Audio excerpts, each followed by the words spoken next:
The Miller's Daughter by Alfred Lord Tennyson. It is the miller's daughter, and she is grown so dear, that I would be the jewel that trembles at her ear. For hid in ringlets day and night, I'd touch her neck so warm and white. And I would be the girdle about her dainty, dainty waist, and her heart would beat against me in sorrow and in rest, and I should know if it beat right, I'd clasp it round so close and tight. And I would be the necklace, and all day long to fall and rise upon her balmy bosom with her laughter or her sighs. And I would lie so light, I scarce should be unclasped at night. Hello and welcome back to Bookish, and welcome back to the latest installment of Poetry for Beginners. This month's Poetry for Beginners will celebrate a Victorian poet, since this is Victober, and the poet I chose is kind of, I think, was acknowledged or considered at the time to be the ultimate poet of the Victorian age, and that is Alfred Lord Tennyson. Tennyson led a really interesting and somewhat tragic and difficult life. As a young man, he grew up with an overbearing, probably at least psychologically abusive father in really difficult circumstances. He and all his brothers and sisters at some point had a mental breakdown. His family was, his grandfather was somewhat, I'm going to call him grasping and trying to get the family ahead, and had decided that Tennyson's father was not the person who was going to advance the family, so he had essentially left all the family's wealth to Tennyson's father's older brother. This kind of drove Tennyson's father to drugs and alcohol and abuse of his family. Tennyson was lucky to be able to attend Cambridge. He went to Cambridge University. I believe he studied at Trinity College, and there he met probably, at the time, the best friend he'd ever made, a young man named Arthur Hallam. He and Hallam got involved, were both poets, and they got involved in writing poetry on that campus, and he begins then to work on and write and publish poetry. And he does that for the rest of his life. Tennyson's probably most famous for the rhythm and the sound of his words.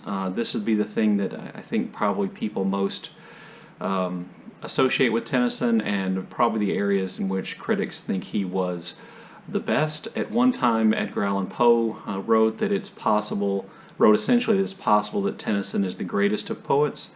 And so he had a good reputation as a poet during his life. Not that it was always easy.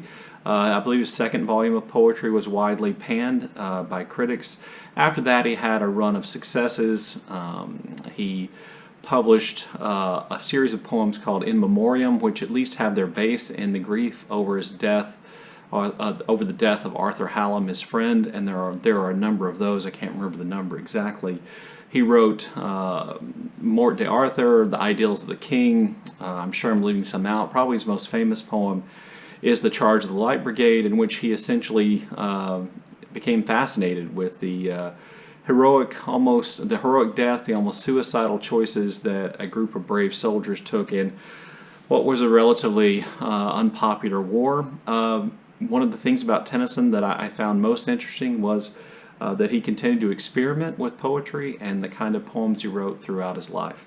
So the poem I chose is, of course, in some ways none of those. It is a very simple poem. In the course of doing this series of videos, which, by the way, I'm not an expert in poetry, I'm the beginner who's reading the poems.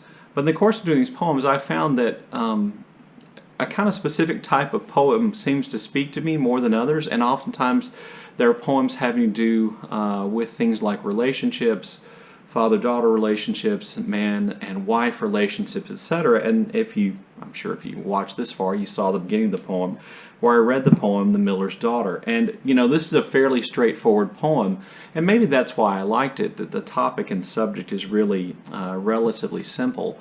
And also, the poem is incredibly sensual. It is a poem that I think kind of captures almost the ache of physical longing for a person you love or that you physically desire.